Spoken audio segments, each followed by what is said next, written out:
Assalamualaikum warahmatullahi wabarakatuh. Ini Zazah berada di Mary Brown.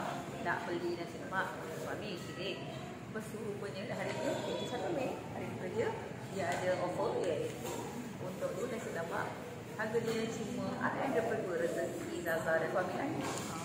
Tapi harga untuk satu nasi lemak adalah sedikit lebih kurang macam tu. Tapi untuk hari ni untuk dua dapat RM22. Sebenarnya promo tu terdapat YouTube. Rezeki hari pekerja.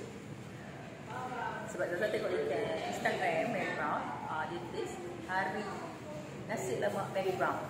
Jadi Zazah pun terus masukkan dalam apps Mary Brown dan membeli untuk dua nasi lemak Mary Brown.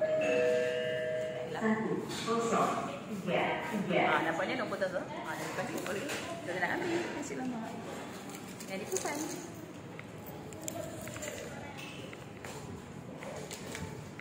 Ya, nasi lemak. Okey. Oh, air.